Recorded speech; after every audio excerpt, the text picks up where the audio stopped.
इश्क खलल है दिमाग का, ये शेर हमने सुना तो मेरे जहन में आया। मैं फौरन कहने वाली थी कि इश्क दिमाग का खलल है और इस बात को हमने पल्ले से बांध लेना। पहले बता दें हम हैं कौन और करने के आए हैं। मैं हूं इमरान हसन, ये अरमला हसन है और हम एक्सप्रेसो के नए एपिसोड के साथ आपके साथ। और हम ये करने आए कि हम सुबह सुबह आपको जगाने आए, क्योंकि वीकेंड पे जागना थोड़ा मुश्किल होता है। आपको सोच के एक्साइटमेंट हो रही होती है कि जी वीकेंड होने वाला है, शुरू होने वाला है, और उसके बाद फिर हमारे इतने सारे काम है, हमने कुछ प्लान्स किए होते हैं, लेकिन फ्राइडे को जगाना हमारी जिम्मेदारी है और आज और कल जागना आपकी अपनी जिम्मेदारी है। आज जुम्मा है, बड़ा मुबारक दिन है हम सब के लिए। यकीनी तौर पर आप लोग आई होप के उठ चुके हैं, दिन का आगाज हो चुका है। कुछ लोग वैसे बेड पे ही उठते ही ना पहला काम करते हैं टीवी का रिमोट पिक करते हैं और फौरन टीवी ऑन करते हैं, एक्सप्रेसो ऑन करना है, एक्सप्रेसो ऑन करते हैं। और कुछ लोगों को ये भी आदत होती है कि वो मोबाइल पे ऑनलाइन टीवी देखते हैं सुबह उठ के और मॉर्निंग शोज देखते हैं। आई होप कि आप हमें देख रहे हैं, अब तो आपका दिन अच्छा हुआ है स्माइल के साथ जो हम आपको पास ऑन करने की कोशिश कर रहे हैं। और मौसम वैसे गर्मी है, मौसम कुछ बहुत अच्छा है। पता नहीं बारिशें कब शुरू होंगी और अच्छी रहमत की बारिशें, थोड़ा मौसम अच्छा हो, खुशगवार हो, ताकि हम आपके साथ जब सुबह आए आपको जगाने के लिए एक्सप्रेसो ऑन करें आप, तो आपको हम कहेंगे वाह आज लाहौरियों के लिए मौसम बहुत अच्छा है, सबके लिए, कराची वालों के लिए। और चूंकि वीकेंड स्टार्ट होने वाला है तो आज का दिन बेहतरीन है। आप कल और परसों को प्लान करें, कहीं बाहर जाएं, कोई एक्टिविटी करें, फैमिली को टाइम दें या दोस्तों को टाइम दें, या फिर अपने पेंडिंग काम कर लें। याद दिलाना इसलिए जरूरी है कि आप भूल जाते हैं। हम अपना काम शुरू करते हैं। आज के शो का आगाज आज की हेडलाइन से। आलमी रहनुमाओं की कई तनाज़ात का शिकार। कोरोना की दूसरी लहर का खदशा, सिंध हुकूमत के मुतज़ाद बयानात के बाद स्कूल्स खुलने का मामला लटक गया। खवातीन को बाइख्तियार बनाने की जानिब इनकलाबी कदम, CEO seed venture Pakistan Shaista Ayesha होंगी एक्सप्रेसो की खुसूसी मेहमान। सेगमेंट फैशन और फन में अंबर लियाकत मुतारिफ कराएंगी मुस्तकिल मेकअप की जदीद टेक्नोलॉजी माइक्रोब्लेडिंग से। हेडलाइंस आपने जानी। हेडलाइंस में आज हमारे पास सेगमेंट्स आज यूजुअल बहुत इंटरेस्टिंग है, लेकिन सबसे पहले हम आपको बताएंगे आज के अखबार।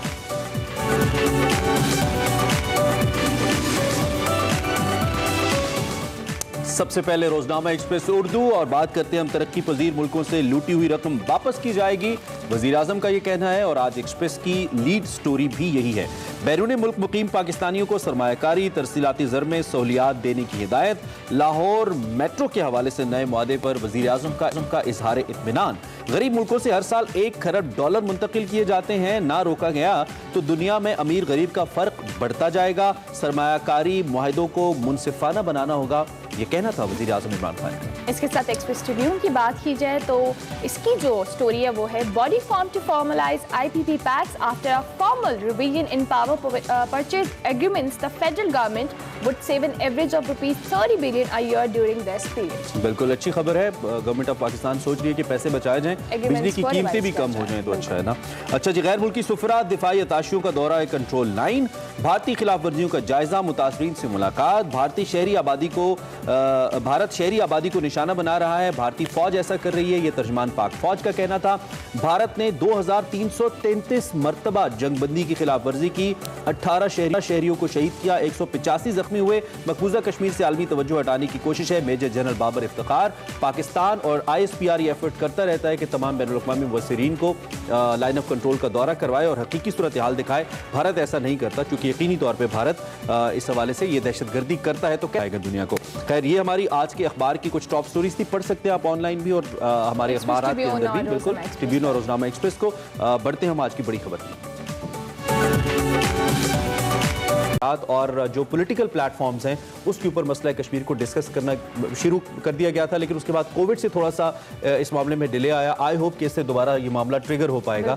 इमरान खान की स्पीच से इस वक्त हमें मुनीर अकरम साहब ज्वाइन कर रहे हैं, जो कि मुस्तकिल मंदूब बराए अक़वाम मुत्तहिदा है पाकिस्तान की जानिब से। उनसे हम पूछते हैं इस सारी सूरत हाल के बारे में और आज के खिताब की इंपॉर्टेंस क्या है, जो पाकिस्तानी वक्त के मुताबिक तकरीबन रात 11:15 बजे नशर किया जाएगा। मुनीर साहब, थैंक यू वेरी मच, आपने हमें ज्वाइन किया। बड़ा इंपॉर्टेंट ये दिन है। वज़ीर आज़म इमरान खान ने जो अक़वाम मुत्तहिदा की जनरल असेंबली के गुज़िश्ता इजलास में कश्मीरियों का मुकदमा लड़ा था, बहुत भरपूर अंदाज से लड़ा था। आज फिर वज़ीर आज़म खिताब कर रहे हैं। तवक्को है कि इस साल भी कश्मीर को ही मरकजी हैसियत देंगे। आलमी बरादरी से इस मौके पर क्या तवक्कुआत हैं हमारी, मुनीर अकरम साहब? हमें तो ये तवक्को है कि पूरी दुनिया को कश्मीर की जो हकीकत है वो बताना की ज़रूरत है। तो हम प्राइम मिनिस्टर साहब अपनी तकरीर में जितनी भी जो भी कश्मीरी अवाम की हुकूक की खिलाफ वर्जी हो रही है ये फर्म करवाने की कोशिश करेंगे इस जनरल असेंबली के इजलास। अगर हम बात करें मकबूजा कश्मीर में पाबंदियों को 1 साल से ज़ायद का अरसा गुजर चुका है, लेकिन हम कई बार ये दुनिया के सामने मुद्दा रख चुके हैं कि ये जो भारतीय दहशतगर्दी है इसको बंद किया जाए वहाँ पर। लेकिन क्या आपको लगता है कि दुनिया ये जो ओवरऑल भारत दहशतगर्दी कर रहा है, रियासती दहशतगर्दी कर रहा है, इसका नोटिस क्यों नहीं ले? ये देखें, दहशतगर्दी जो हिंदुस्तान स्टेट टेररिज्म जो कश्मीर में कर रहा है, तो उसमें तो पूरी दुनिया, ह्यूमन राइट्स हाई कमिश्नर ने उस पर रिपोर्टें दी हैं, उन्होंने स्टेटमेंट की, अभी पिछले हफ्ते भी स्टेटमेंट की है कश्मीर के हालात पर। एक को 20 स्पेशल रापोर्टर्स हैं ह्यूमन राइट्स कमीशन के, उन्होंने सब ने एक कलेक्टिव और सेपरेट स्टेटमेंट्स की हैं। तो दुनिया तो जागी भी है, जो हकीकत है कश्मीर में ये कहने की मेरे ख्याल में ज़रूरी है कि दुनिया जानती है कि कश्मीर में जो दहशतगर्दी स्टेट टेररिज्म जो कर रहा है हिंदुस्तान, वो उनको सबको वाज़ेह किया हुआ है, सब जानते हैं। अब सिर्फ ये बात है कि उसके ऊपर पोजीशन क्या लिए जाएंगे, तो उसमें जो हुकूमतें हैं, बड़ी बड़ी हुकूमतें हैं, वो हिंदुस्तान की कोई ऐसी हुकूमतें हैं जो हिंदुस्तान की हमदर्दी करते हैं और उसको मदद कर रहे हैं, तो उन्होंने रोका हुआ है। ठीक है, सही है।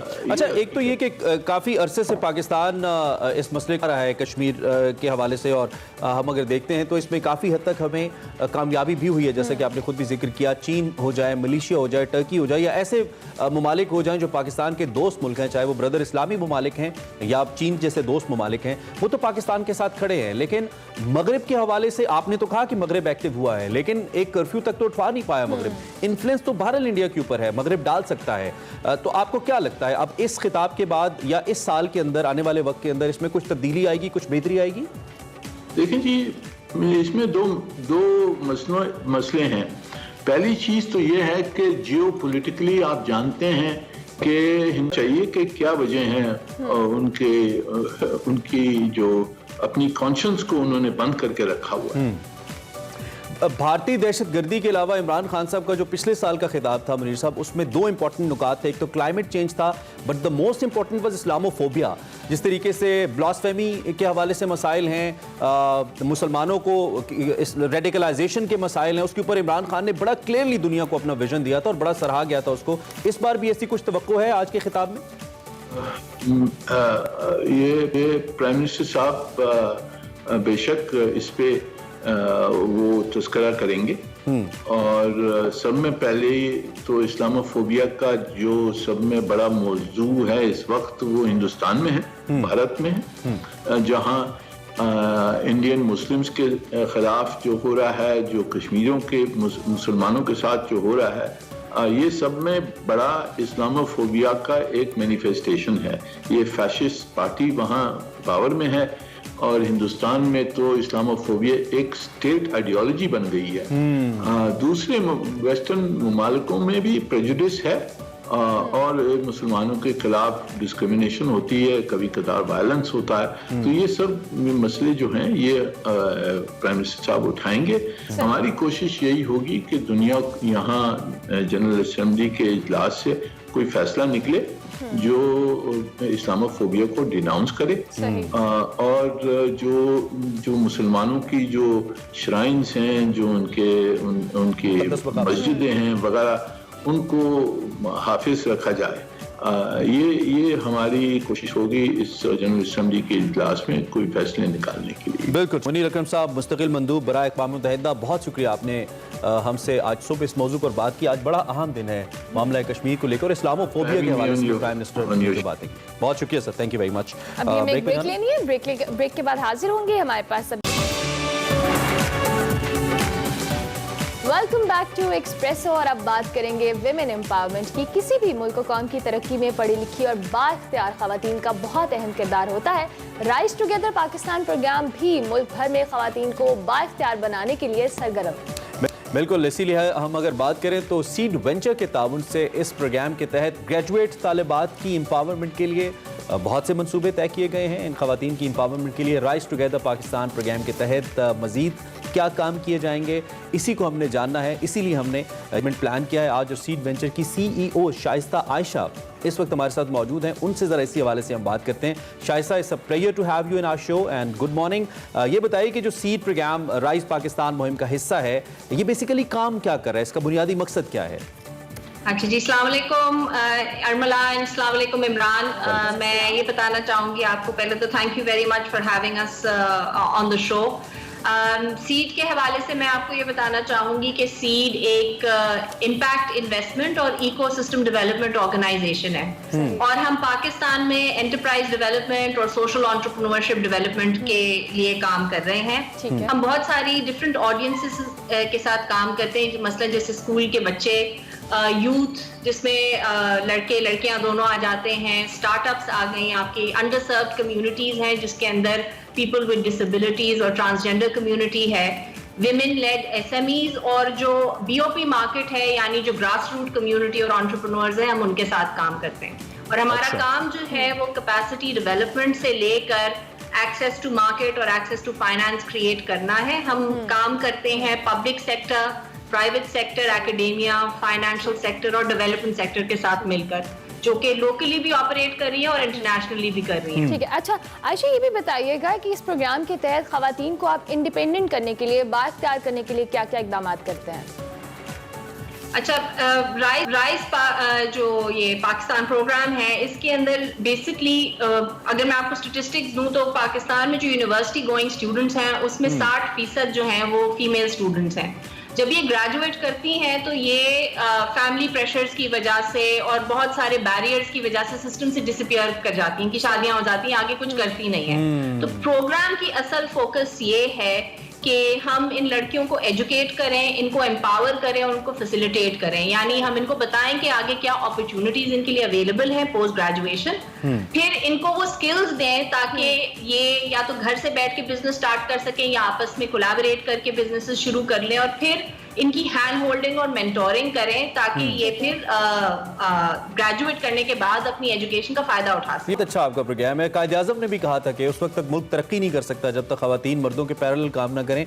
किन शोबों के अंदर आपका जो सीड है ये काम कर रहा है अब तक खवातीन को लेकर खास तौर पर? राइज पाकिस्तान प्रोग्राम के तहत ये होगा कि हम इन लड़कियों को पहले तो ये बताएंगे कि एंटरप्रेन्योरशिप की बेसिक्स क्या होती हैं, ताकि इन्हें पता चले कि भाई ये भी एक फील्ड है जिसके अंदर अगर ये अपना करियर बनाना चाहती हैं तो ये बना सकें। फिर ये कि अगर ये घर से बैठ के बिजनेस शुरू करना चाहती हैं, कोई अपॉर्चुनिटी इन्हें नजर आती है तो उसको आइडिया को साफ देने का तरीका क्या है, इन्वेस्टमेंट लाने का तरीका क्या है, उसको मार्केट कैसे करते हैं, इसके अलावा बिजनेस के एथिक्स क्या होते हैं, इसके बारे में हम इन्हें एजुकेट करेंगे। और फिर ये कि एक दफा जब ये ट्रेनिंग लेके ग्रेजुएट कर जाएंगे तो फिर हम इनकी हैंड होल्डिंग करेंगे। एक और इम्पॉर्टेंट चीज जो कि हम इस प्रोग्राम में करेंगे वो ये है कि इनको इंडस्ट्री नॉलेज देंगे और हम इनको उन खवातीन के बारे में एजुकेट करेंगे जो ऑलरेडी सिस्टम में हैं और एंटरप्रेन्योर्स हैं, ताकि ये लड़कियां इंकरेज हों और इंस्पायर हों अपना काम शुरू करें। ओवरऑल आयशा, आप जबरदस्त काम कर रहे हैं और कल आपका एक वर्चुअल इवेंट भी हुआ बड़ा जबरदस्त किस्म का, जिसमें सेनेटर फैसल जावेद साहब ने भी शिरकत की। PTI की गवर्नमेंट हमेशा से बड़ी फोकस रही है यूथ और खवातीन को लेकर, तो आपको क्या लगता है कि किस तरह से ये आपके इस प्रोग्राम को सपोर्ट करने का इरादा रखती है गवर्नमेंट? इनॉग्रेशन सेरेमनी थी उसके अंदर सेनेटर फैसल जावेद ने शिरकत की थी एंड हमें बहुत इंकरेजमेंट हुई थी। और ये है कि गवर्नमेंट अपनी तरफ से तो बहुत इक़दाम कर रही है खवातीन को वर्कफोर्स में आगे लाने के लिए, पॉलिटिक्स में और गवर्नमेंट में आगे लाने के लिए, और वो काफ़ी इनकरेज किया उन्होंने हमारे इस प्रोग्राम को। दूसरी बात ये है कि जब हम ये पायलट जो कि हम कंडक्ट करने जा रहे हैं कायद आज़म यूनिवर्सिटी में, जब ये हम कंप्लीट कर लेंगे तो इसकी एक पूरी इम्पैक्ट रिपोर्ट बनेगी और एम हाशमी जो कि राइजिंग गर्ल UK की फाउंडर हैं, हम उनके साथ मिलके ये इम्पैक्ट रिपोर्ट जो है हम गवर्नमेंट को और प्राइम मिनिस्टर इमरान खान को प्रेजेंट करेंगे ताकि हम बता सकें कि क्या चैलेंजेस हैं लड़कियों को, और फिर गवर्नमेंट हमें इन रिकमेंडेशंस पे सपोर्ट करेगी ताकि हम फिर आगे की वे फॉरवर्ड डिसाइड। बिल्कुल सही है, बिल्कुल। ये जो रिवायात है इनको तोड़ना होगा, और अनफॉर्चुनेटली हमारे यहाँ होता है कि बहुत सारी खवातीन पढ़ के क्वालिफाइड होने के बाद शादियां हो जाती हैं, they don't work, they don't contribute, ये नहीं होना चाहिए। अच्छा आइडिया है, इस पे हम काम करते रहेंगे और आपको आगाह भी करते रहेंगे। चलें जी, ब्रेक लेते हैं, ब्रेक के बाद हाजिर होंगे। आप देखते रहिए एक्सप्रेसो। एक्सप्रेसो में आपको एक बार फिर से खुशामदीद कहेंगे। अगले सेगमेंट की जानिब बढ़ते हैं और वो है कल रात खास बात।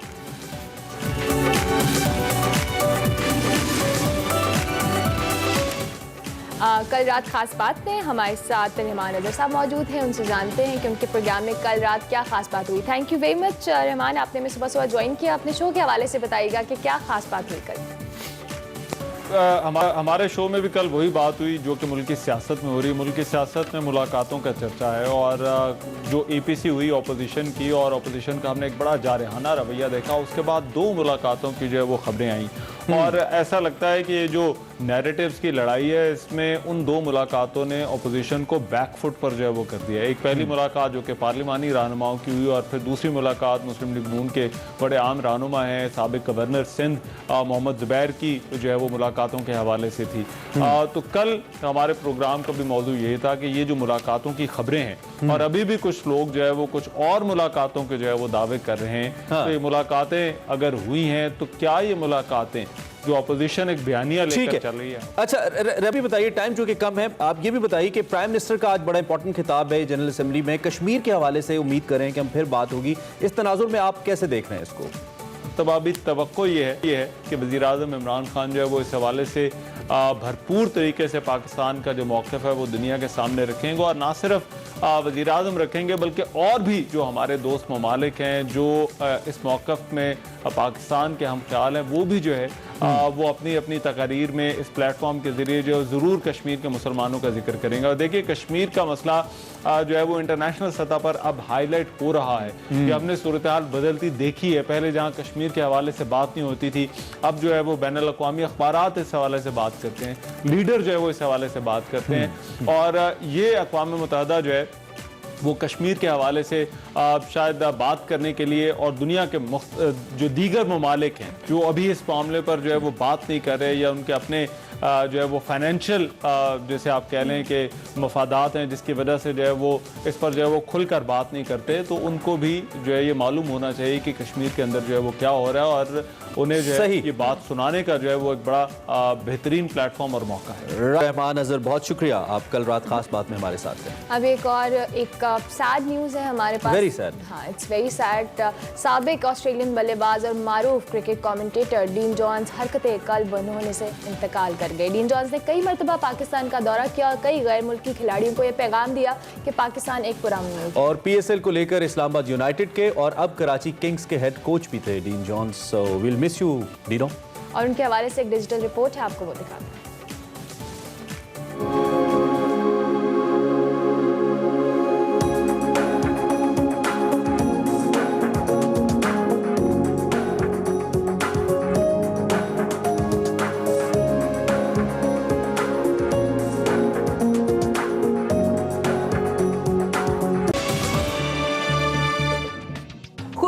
लगना हर औरत का हक होता है और इसके लिए वो नई से नई चीजें और नए से नए ट्रीटमेंट्स जो है वो डिस्कवर कर रही होती है।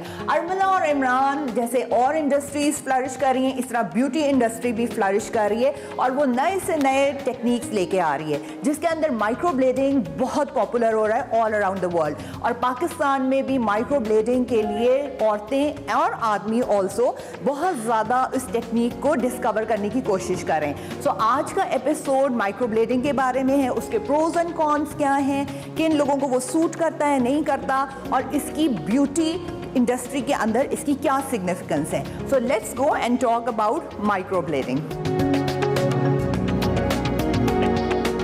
मैं तो बहुत एक्साइटेड हूँ कि पता करने के लिए कि ये माइक्रोब्लेडिंग होता क्या है, इसके अंदर क्या ऐसी टेक्निक है और क्या ऐसी अट्रैक्शन है कि everybody wants to get it done. So let's go and have a chat with Maham. Hi Maham. Hi Amber. How are you? I'm good. How are you? Acha Maham, please tell us about your journey. From a graduate of NCA, how did you land at Toni and Guy और कैसा आपका ये पूरा journey गुजरा? Please tell us. Sure. Basically, I have an arts background. मैं National College of Arts से अपना undergrad किया, and then shortly after मैं US move हो गई. वहाँ पे I had the I just had such a great experience working for a very high-end luxury company. Basically, beauty की journey शुरू हो गई मेरी. बाहर क्योंकि जो ब्यूटी इंडस्ट्री है उसके अंदर इतनी एडवांसमेंट हो रही है Very और इतनी नई नई टेक्निक्स आ रही होती हैं, तो एक बड़ा एक्सपोजर मिलता है. अच्छा, तो फिर Meham, why did you move back? What made you come back to Lahore? Basically, I think time हो गया था कि आपको आपका दिल चाहता है आप अपने मुल्क में वापस आए. तो मैंने सोचा आने से पहले कि what is it कि मैं क्या ऐसा कर सकती हूँ या सीख सकती हूँ जो पाकिस्तान में इतनी ज़्यादा उसकी अवेलेबिलिटी नहीं है. तो मैंने ऐसी टेक्निक सोचा कि मैं करूँ और सीखूँ जो कि यहाँ पे अबंडेंस में नहीं है, जिसमें माइक्रोब्लेडिंग और आईलैश एक्सटेंशंस हैं. सो बेसिकली माइक्रोब्लेडिंग एक ऐसा प्रोसीजर है जिसमें अगर आपकी आईब्राउ के अंदर कुछ रिफाइनमेंट चाहिए या आपकी आईब्राउ स्पार्स हैं और दे नॉट शेप्ड और aligned well to your face, तो हम उनको आपकी फेशियल फीचर स्टडी करके उनको मैप आउट करते हैं और फिर हम आपको हेयर स्ट्रोक्स देते हैं. लिटरली माइक्रोब्लेडिंग के थ्रू मेरे जितने भी क्लाइंट्स आए हैं दे से कि उनकी शक्ल से 5 या 10 साल कम लगना शुरू हो गए हैं. और 5 या 10 साल कम. That's amazing. महम, मुझे ये भी लगता है कि ऐसी जो ये टेक्निक्स हैं, जैसे कैंसर पेशेंट्स होते हैं, उनका भी मैंने कहीं पढ़ा था कि when they lose their eyebrows or eyelashes, तो उसके लिए भी ये काफी this can be helpful, right? Very helpful because I think एक body image होना अच्छा एक इंसान की self esteem के लिए इतना important है. If you look good, if you feel good about yourself, your entire outlook towards life improves. Ambar, now आपकी माइक्रोब्लेडिंग की जर्नी शुरू होने लगी है. सो बेसिकली अभी जो भी आपका मेकअप है, I am gonna let that be, लेकिन I am going to measure through the golden ratio technique कि आपकी फेशियल फीचर्स के हिसाब से आपके फेस के अंदर कौन सी आईब्राउ बेस्ट सूटेड है.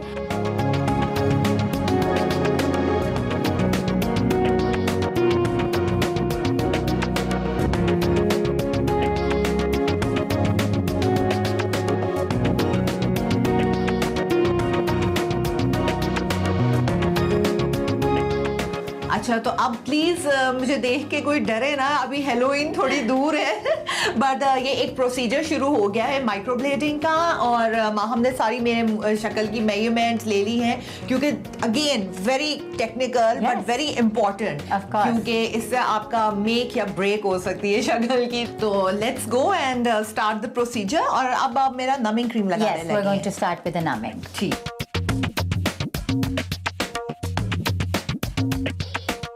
मैंने आपकी आईब्राउ एरिया के ऊपर नमिंग क्रीम अप्लाई करना शुरू कर दी है.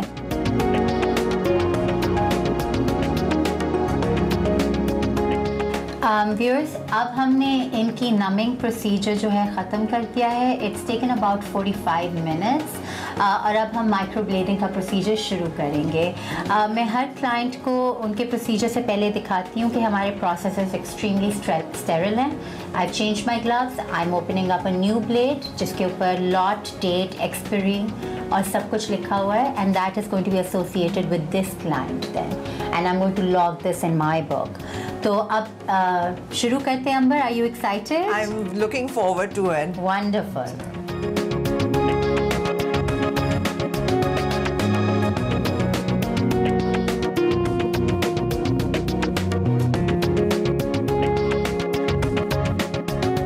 सो आपने मेरा इस वक्त बड़ा ही एक इंटेंस और बहुत हार्ड वर्क जो महम ने डाला था मेरे प्रोसीजर के अंदर, वो स्टेप बाय स्टेप आपने देखा. बट आई थिंक जो आपकी ब्राउज होती हैं वो बहुत ही एक मेन फोकल पॉइंट होता है आपके फेस का, आपके फीचर्स का.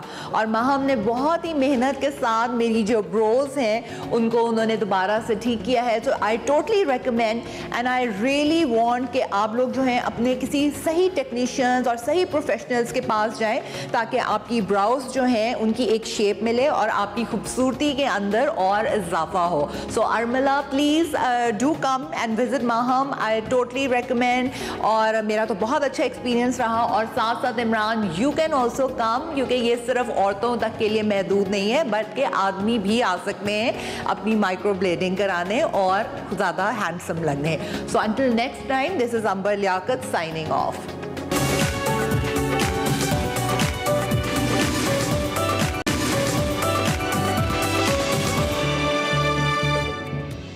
अस्सलाम वालेकुम, मैं हूं वसी शाह और प्रोग्राम है मेरा घर। और आज हम गपशप करेंगे मारूफ ब्यूरोक्रेट कामरान लाशारी साहब से। अस्सलाम वालेकुम लाशारी साहब। आइए जी शाह साहब, अस्सलाम वालेकुम। हसीन जनाब, वाह घर में हमारे खुदा की कुदरत है। मोहब्बत आपकी, आपने वक्त दिया। लाशारी साहब, पूरा पाकिस्तान जानता है और लाहौरिये तो बड़ी अच्छी तरह जानते हैं कि आपको ग्रीनरी से कितनी मोहब्बत है। तो इसी तरह आपने अपना लॉन भी बड़ा खूबसूरत रखा है। लोग अमूमन लॉन तो तैयार कर लेते हैं, बना लेते हैं, उसमें वक्त बहुत कम गुजारते हैं। ये एक है जी ट्रेंड, जिससे मैं समझता हूँ दो चीज़ें कॉम्प्रोमाइज़ हुई। खुली फ़ज़ा में बैठने का जो मज़ा है वो रवायती तौर पे दो चीज़ों पर होता था, या बरामदे होते थे या वेड़े या सहन। जी जी जी। अच्छा, हमने वो दोनों चीज़ें छोड़ दी और बाहर लॉन क्रिएट किए। लेकिन लॉन्स में खूबसूरती तो आई है, लेकिन ज़्यादा बैठने का रवाज नहीं बन सका। तो आप अंदरून लाहौर से निकल के अब ये जदीद बस्तियां हैं इनमें आ गए हैं, मगर वो वेड़ा और सहन जो है वो आपके अंदर से निकला नहीं निकला जी। और अभी मैं आपको अपना घर दिखाता हूँ। उसमें मैंने अपने आर्किटेक्ट डिज़ाइनर से कहा था भी मुझे वेड़े के इर्द गिर्द अपना घर चाहिए। है तो डिफेंस में, काश ये पुरानी आबादियों में होता। हमारा रवायती घर जो था जी वो 1916 का बना हुआ मुजंग में एक पीली कोठी के नाम से जाना पहचाना जाता था। मशहूर जो सरफराज नवाज क्रिकेटर है उनके वो एक ही दीवार थी, साथ हमारा बड़ा सहन था। हम तो कहते हैं वो प्रोडक्ट ही हमारे वेड़े की है, वहाँ से ही क्रिकेट वहीं खेलते होंगे सब। हाँ। अच्छा, उस पुराने सहन का और वेड़े का कॉन्सेप्ट ये था कि उसके इर्द गिर्द कमरे हुआ करते थे सबके। जी जी। और फिर होता यह था कि शाम को खास तौर पे बाजुकात वो छिड़काव करके पानी तरोका ला के, जी जी, और फिर सारी फैमिली वो लॉन्स में कभी मेरे ख्याल में लोगों को। That's right. वो देखिए, जैसे अब हम जिसको लाउंज कहते हैं, वो ओपन लाउंज था। जो वेड़ा या सहन जो होता था, अभी हम अपनी जितनी फैमिली डिनर्स वगैरह करते हैं इसी सहन में करते हैं, तो बाकी घर जो है वो महफूज रहता है।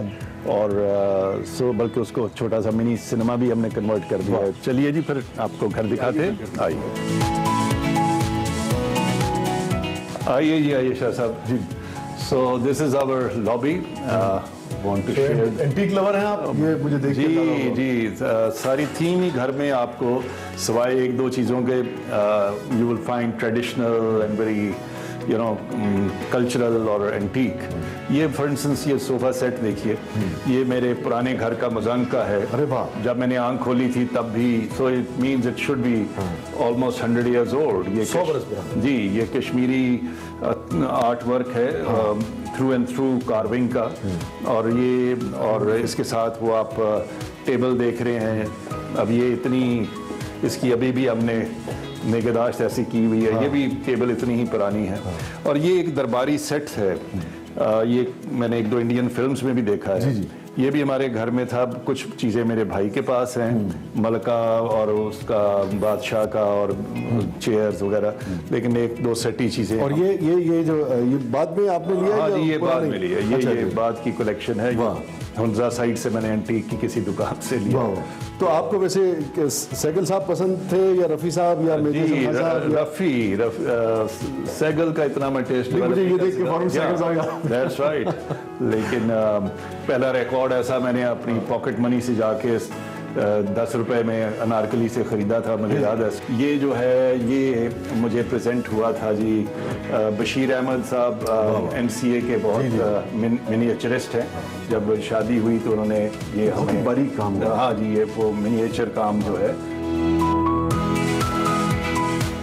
जी। अपने घर में जो मेरा घर या गोशा है वो ये है। और ये यहाँ ज़्यादा वक्त गुजारते हैं? अभी भी कम वक्त गुजरता है, मेरी कोशिश है, लेकिन चूँकि ज़िंदगी अभी भी इतनी मसरूफ़ है, मगर मैं ज़रूर रोज़ाना कम से कम 1-1.5 घंटा गुजारता हूँ। तो ये सारी किताबें आपने पढ़ी हुई हैं या ये है? नहीं, आई विश आई हैड, लेकिन कुछ आप यूँ कह लीजिए 1/4 of these I must have read. Biographies मुझे काफी नजर आ रही है, बायोग्राफीज, हिस्ट्री है और लिटरेचर है, सो इस तरह की हिस्ट्री का खास तौर पे मुझे शौक है। फिर एक मैंने आर्ट जो कभी जिंदगी में नहीं सीखा, एक सीखा है जो कोशिश की। मैं 3-4 साल कबल NCA का स्टूडेंट बन गया। अच्छा जी, मैंने क्लासेस बाकायदा अटेंड की हैं कुछ 6 माह, और वो है कैलीग्राफी की, यानी खताती। तो ये फिर वो कलम सारे और ये खास डेस्क लिया, तो ये खताती की मैंने फिर प्रैक्टिस शुरू की, और ये किताबें जो हैं इनसे सीखता रहता हूँ, देखता रहता हूँ। तो खताती का शौक एकदम से कैसे आपको पैदा हो गया? मैं आपको अपना सिग्नेचर्स करके दिखा। मैं ऐसी मीटिंग्स में बैठा सिग्नेचर्स जब करता हूँ तो मुझे यूँ लगा कि मेरे हाथ में फ्लो है। वाह। अब ये मैं अपने सिग्नेचर्स जो हैं,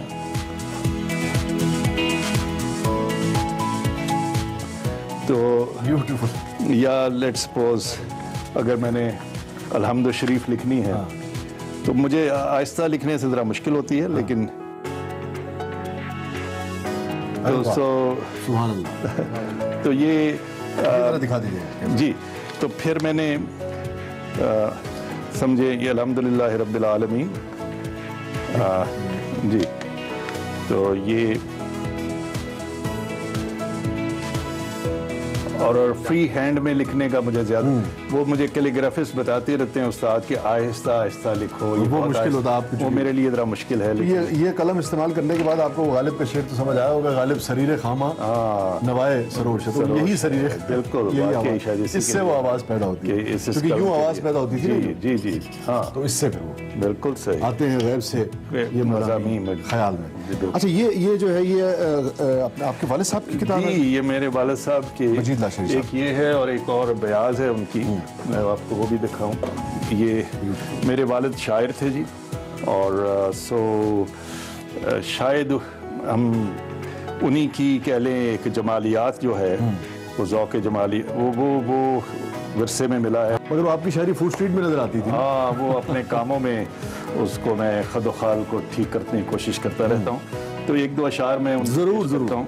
है लोहे माजी पर चंद रंगीन नकूश, अब भी मिटे मिटे से, अताब में भी वो पुरशिशें सी, वो कुर्बतों में भी फासले से। क्या क्या दराज मिज़गां गुदाज बाहें, घटा सी जुल्फें, शफक से मुखड़ा, जबीं पे रौनक, कदम में लफ्ज़िश, नज़र में आसूदा महकदे से। वाह। अब ये सवाल मेरा बनता है कि किस किस्म की ख़वातीन आपको अच्छी लगती हैं?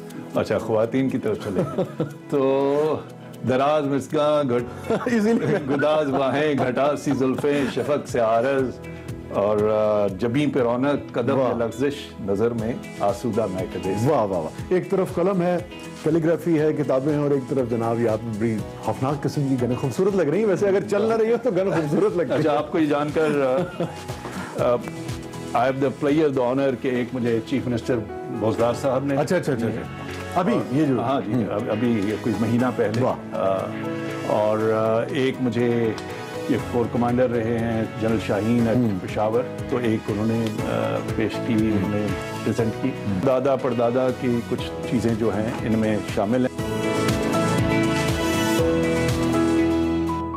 अच्छा जी, सो ये हमारा लाउंज, ये लाउंज वेड़ा वेड़ा तो बाहर है, मॉडर्न वेड़ा। हमने ये छोटी सी अपनी फैमिली फोटोग्राफिक गैलरी जो है वो बनाई हुई है। ये स्पेस कितनी अच्छी है आपने जी, शुक्रिया।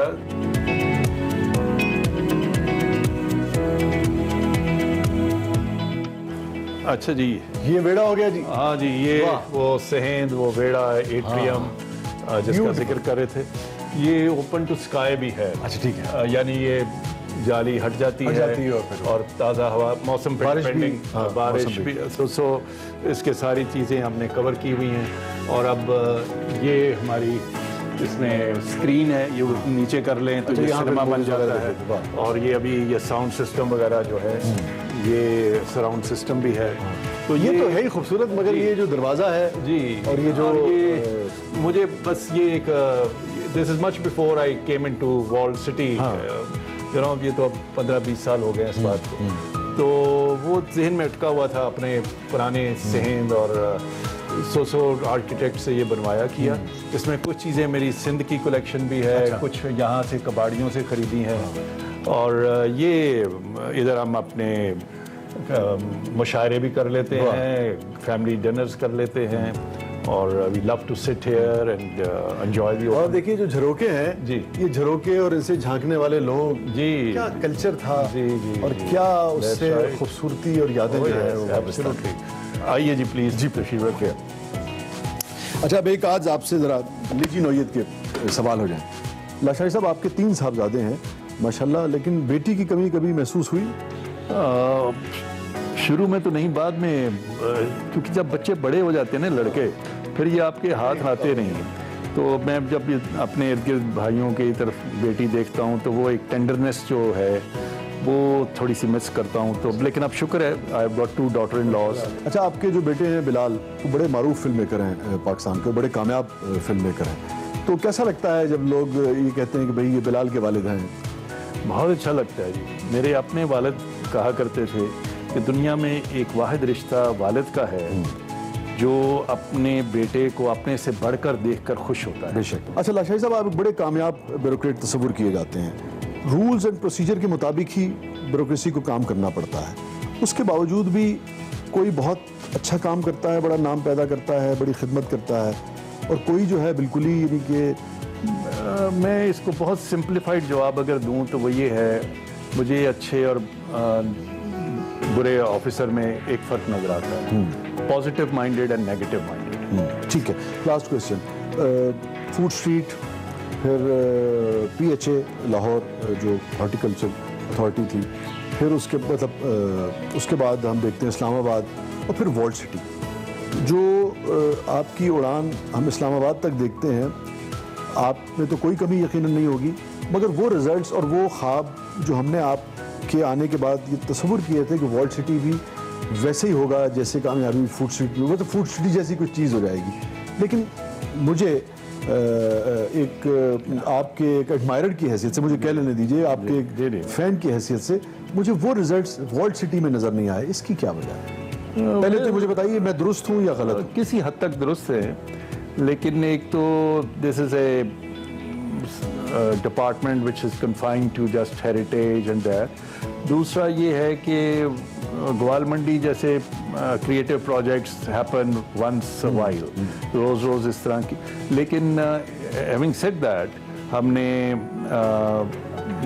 यूनेस्को अवार्ड्स विन किए हैं इसी जगह पर, शाही हमाम में जो रेस्टोरेशन का काम हुआ है, मस्जिद वज़ीर खान में जैसा हुआ है, स्ट्रीट टूरिज़्म पहली दफ़ा क्रिएट हुई है कि अब दिल्ली दरवाजे के अंदर जाके लोग रंगीले रक्शे हमने डिवाइस किए, ये जो नाइट टूरिज़्म क्रिएट किया, पहली मर्तबा शहजादों के अलावा आम लोगों के लिए हमने पूरा लिट अप कर दिया है लाहौर फोर्ट और हजूरी बाग मस्जिद और रंजीत सिंह का एरिया, और लोगों को हम नाइट टूर और परफॉर्मेंसेस कर, so there so much that is being done. कितने नंबर देंगे वॉल्ड सिटी पे अपने आप को? मैं 7 या 8 के करीब। हम आपको हमेशा 10 पे देखना चाहते हैं। बहुत शुक्रिया, बहुत बहुत शुक्रिया sir, thank you so much.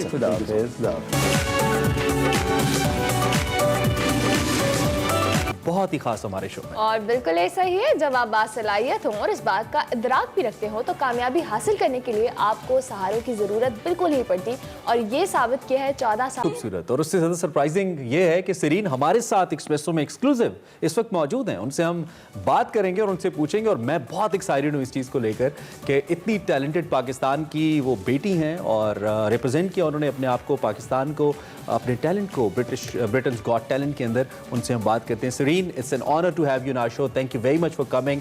आपकी परफॉर्मेंस ने तो समा बांध दिया, और इस परफॉर्मेंस के इख्तिताम तक आप खुद भी रोना शुरू हो गई थी। क्या इस गाने से कोई खास एफिलिएशन थी, कुछ खास जज्बात थे, कैसे एक्सप्लेन करेंगे इसको आप?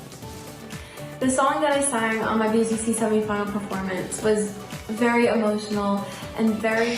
जो गाना मैंने सेमीफाइनल में गाया वो बहुत ज़्यादा दिल को छूने वाला है और मेरे दिल के बहुत ज़्यादा करीब है, क्योंकि ये ऐसा गाना है जो आपको सिखाता है कि आप मुश्किल टाइम को गुजार सकते हैं या मुश्किल को मात दे सकते हैं। और ये वो जुमला था जिसमें मैं आपदीदा हो गई थी और अक्सर आपके अंदर के जज्बात की वजह से सांस लेना भी मुश्किल हो जाता है और मैं कुछ नहीं कर सकती थी। It was a really heartfelt moment, and I wouldn't change anything. Emotional थी। इसके साथ साथ ये भी जानना चाहेंगे सेरिन कि आपको अपने सिंगिंग टैलेंट का अंदाजा कैसे हुआ?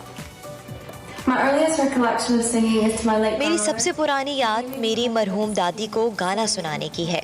सबसे पहले इन्होंने मुझे गाना गाने और मौसीकी से अपनी मोहब्बत को शेयर करना है और लोगों को ये बावर कराना चाहती हूँ कि आप जो भी करें या आपके पास जो भी हो या आपके पास कोई सहूलत है या नहीं, आप अपने जुनून को जारी रख सकते हैं। किसी भी कमजोरी को आड़े नहीं आने देना। This is what you saying. पूरे इस शो के अंदर पहली परफॉर्मेंस से लेकर सेमीफाइनल्स के अंदर तक आप बीजीटी के अंदर न सिर्फ फैंस आपको अप्रिशिएट करते रहे, अमांडा बहुत ज़्यादा आपकी तारीफ करती रही, जजेस की जानिब से ओबियसली एज ऑफ सेट बहुत हौसला अफजाई हुई। कैसा लग रहा था जो आप आगे बढ़ती जा रही थी? The positive feedback that I got from the judges. जजिस का मुस्बत रवैया मुझ पर असरअंदाज हुआ और बहुत से लोगों को मोहब्बत और सपोर्ट खुसूसन पाकिस्तान से है। मैं ये कहने में हिचकिचा रही हूँ मगर मैं इस सब की बहुत बहुत नो मशहूर हूँ। डाउट आपकी आवाज़ बहुत अच्छी है और इसके साथ साथ पूरा पाकिस्तान आपकी सपोर्ट में खड़ा है कि आप फाइनल भी जीते। सेरिन, आपके फ्यूचर क्या प्लान्स है? फ्यूचर में आप क्या इरादा रखती हैं? A lot of people ask me what are my future. बहुत से लोग मेरे मुस्तकबिल के बारे में मुझसे सवाल करते हैं। मैं अभी नहीं जानती क्योंकि मैं सिर्फ 15 साल की हूँ। पहले मैं अपना स्कूल ख़त्म करूँगी और मौसीकी से मैं जुनून की हद तक मोहब्बत करती हूँ। आप वही करना चाहते हैं ज़िंदगी भर जिसके लिए आप में जुनून हो और मौसीकी मेरा Music is जुनून what है। I'd love to बिल्कुल ठीक है। आपके घर वाले we have come to know कि आपके ऑडिशन के दौरान बड़े आपदीदा हो गए थे and you are quite closer to your brother, वो भी बड़े जज्बाती हो गए थे। इस बारे में हमें बताइए। फैमिली मुझे हर मौका पर सपोर्ट करती है। मेरे घर वाले हम सब कई मसाइल से एक साथ लड़ते आए हैं। हम में बहुत ज़्यादा अपनायत है। ना सिर्फ घर वाले, मेरे दादा, मेरे कज़न, मेरे अंकल और ख़ुसूसन मेरा भाई, हम एक साथ बड़े हुए हैं। हमने एक साथ बहुत वक्त गुजारा है और हम एक बड़ी अच्छी दूसरे बात है के कि आपकी फैमिली, आपका भाई आपसे बहुत अटैच है। इसके साथ साथ सेरिन, ये बताएं आपकी उर्दू कैसी है? बदकिस्मती से मैं उर्दू नहीं बोलती मगर मुस्तकबिल में किसी वक्त मैं ये ज़रूर सीखना चाहूँगी। ठीक है, लेकिन उसके बावजूद जो आप कर रही हैं दैट इज रियली अमेजिंग, बहुत ज़बरदस्त। और हमारी बेस्ट विशेस एक्सप्रेसो की जानिब से कि आप ब्रिटिश गॉट टैलेंट का ये वाला सेशन, ये वाला सीजन ज़रूर विन करें। अच्छा जी, इसके साथ साथ हमारे पास आज एक सालगिरह भी है और क्लासिकल गायक उस्ताद अमानत अली के मदा उनका आज 65th यौम पैदाइश मना रहे हैं। असद अमानत अली खान साहब जो कि अमानत अली खान साहब के फर्जंद हैं, उनकी आज सालगिरह है और उमरा लगियाँ पपा भार पटियालवी घराने से इनका ताल्लुक है। मजीद इनके बारे में कुछ इन्फॉर्मेशन इस डिजिटल रिपोर्ट में।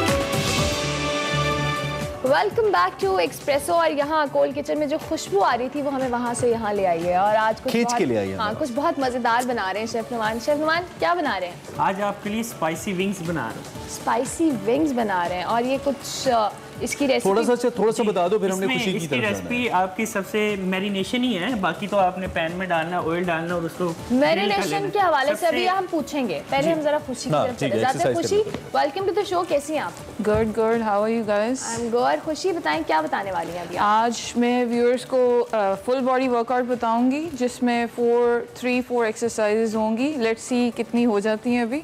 सो it's gonna be 30 seconds each exercise for 20 minutes। Repeat करते जाना। 30 seconds change, 30 seconds change, 30 seconds change और अराउंड 20 minutes आपने अराउंड 20 minutes रिपीट करनी है। It's a HIIT workout.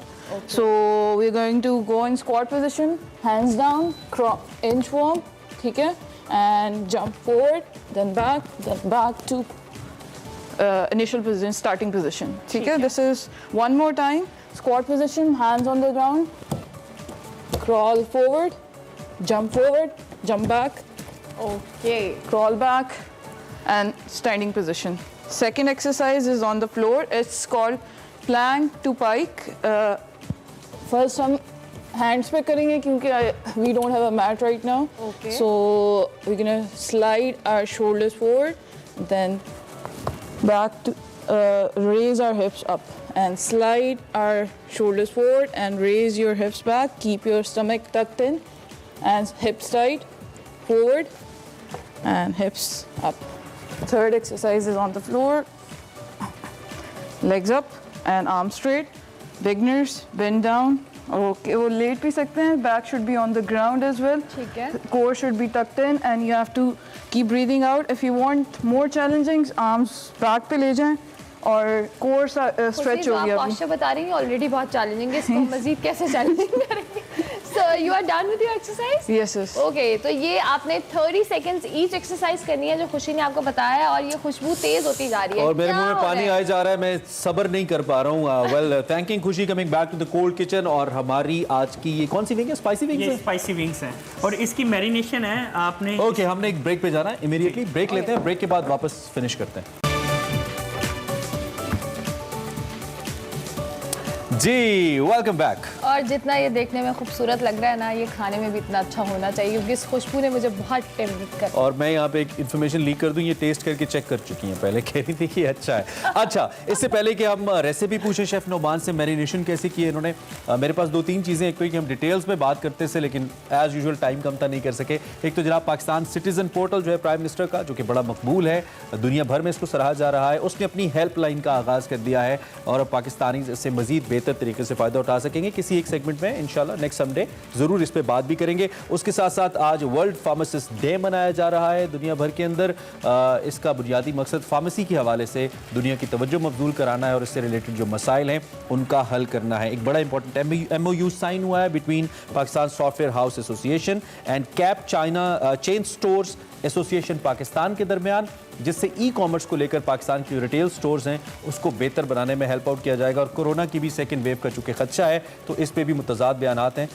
बात करेंगे इस पे, आज टाइम कम था इसलिए डिटेल बात करेंगे. लेकिन अभी हम जरा डिटेल रेसिपी ले लेते हैं. शेफ नुमान मैरिनेशन की रेसिपी बता रहे थे. मैरिनेशन की मैं आपको 6 विंग्स की रेसिपी बताऊंगा. ठीक है. अगर आपने इसमें 50 ग्राम म्यूनीस ले लेनी है एक बोल के अंदर और उसके बाद आपने इसके अंदर क्रीम लेनी है 80 ml, मतलब कि 80 ग्राम कर लेंगे. जल रहा है इसको हिला दो. ठीक है, ये स्टार होता रहेगा साथ 80 ग्राम. ठीक है. और उसके बाद इसमें क्रश चिली लेनी है, रेड वाली बर्ड्स चिली जिसको हम कहते हैं. ठीक है. वो वाली ऐड करने के बाद आपने इसमें ब्लैक पेपर देनी है.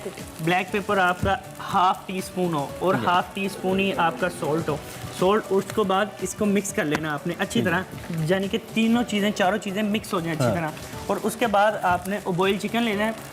ये जो आपका विंग्स होगा उसको हाफ डन कर लेना, मतलब कि 50 उसके पीसेस कर लेने. हाँ, हाफ डन कर लेना. बॉईल करने के बाद उसके अंदर मैरिनेशन करके इसके मिक्स करके और इसको फ्रीजर में ऐड कर दें. उसके बाद इसको फ्राई कर लें.